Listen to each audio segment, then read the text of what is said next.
Hey there everyone, my name is Brandon Kinalele and I am a musician based out of Santa Barbara, California.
Hey, so first and foremost, I just want to say, thank you so much for coming on, man.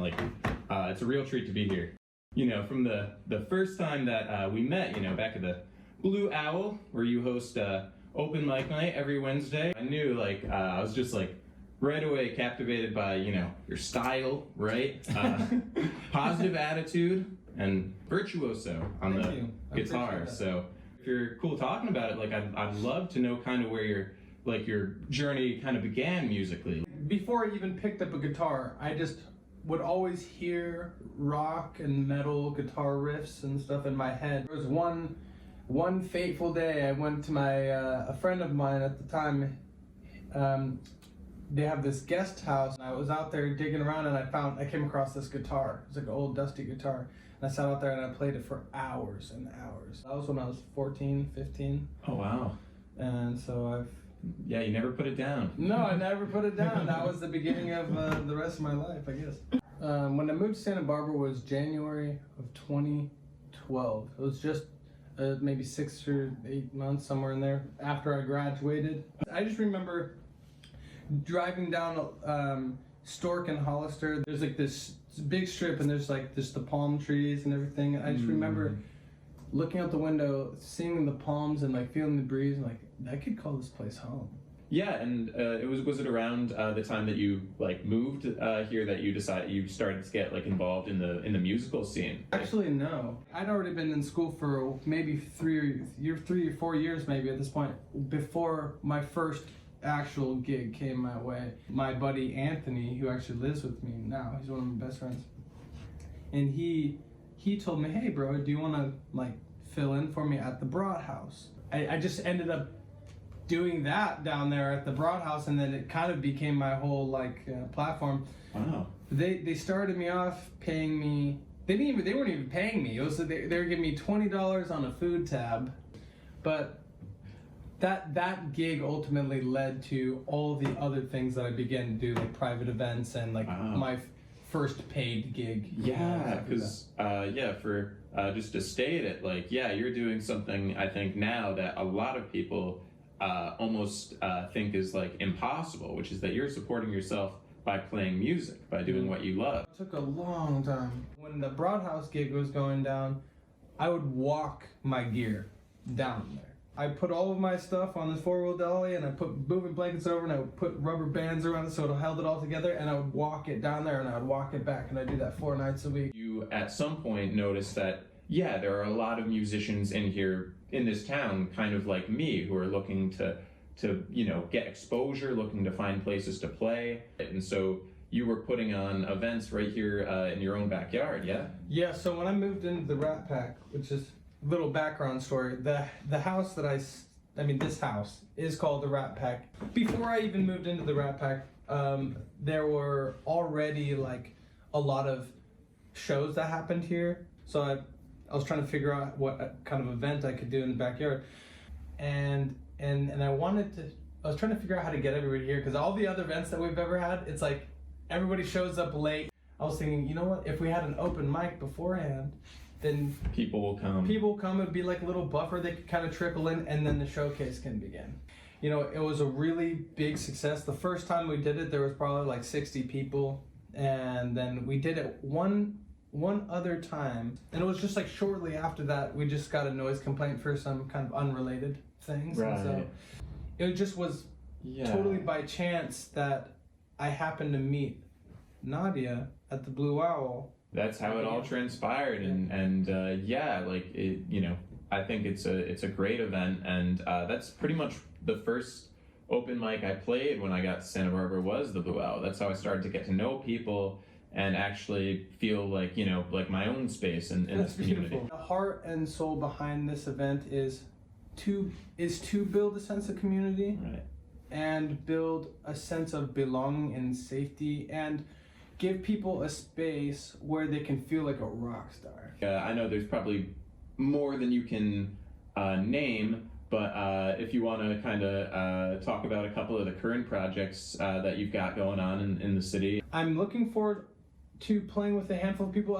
There's a handful of singers that I kind of met, but I'm also very much looking forward to developing my solo act, because at the end of the day, if this person hops on or hops off, whatever happens, it's not going to cripple you or stunt your growth or stop you from moving forward. Yeah, there's sort of a couple of goals maybe that you're kind of still building towards, a couple of unfinished ideas that you're still working up to.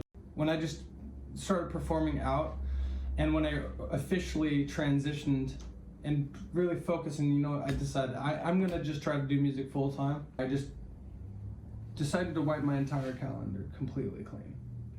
Wow. And I was like, 24 hours of my day, every single day is dedicated to music. All of it. I know that certain decisions that I make that don't line up with my end goal, I'm probably not going to make that decision anymore. You know, the decisions I used to make, you know. Yeah. It's still like a big question to ask anybody. So what is that dream? That's right. So what I'm really working towards, like I was trying to say, is like this is all part of one big master plan. And the master plan really was to invest my time in music. I found that jazz was a good way of me doing that, because in Santa Barbara, you know, it's a very beautiful place, and people here like beautiful music. Instead of a long day of working and being tired from something I'm not interested in or passionate about, I'd rather spend my days playing music, and then in my downtime from that, continue my songwriting career. I wanted to share something else with you that I think a really big part of my personal story, especially getting established out here in Santa Barbara.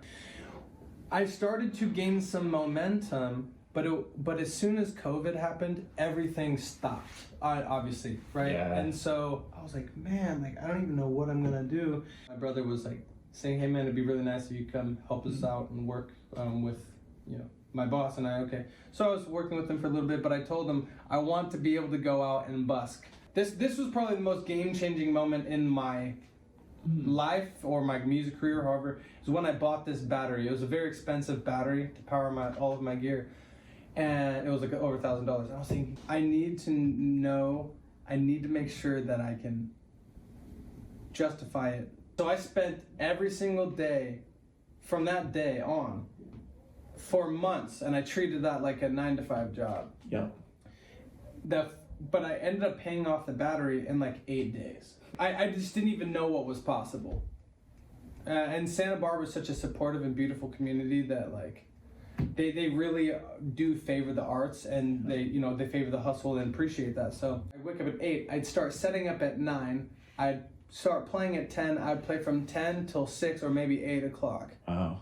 And I would do that every single day. I had a spreadsheet. I used numbers on my iPhone to figure out how much I was making hourly, and if it was sustainable. And after I was collecting all this data, it's hard to refute data, like facts. Like, this is factual. Right. I'm like, it's not a pipe dream.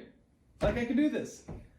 If you don't do it, how are you going to know? Like, when you don't have that data, you know, I mean, you're scary. Right. You're really just operating based on, you know, assumptions. Mm-hmm. I know it's a big thing to ask. But is there any advice you might give anyone who's not sure, who's has their foot halfway in the door, halfway out? You know. Well, I have a few things. You have to be honest with yourself about how you can continue to improve, and do that. Follow your heart. Do what you, if you're passionate about it, the true gift is the passion to do it. If you have that, you already have the gift.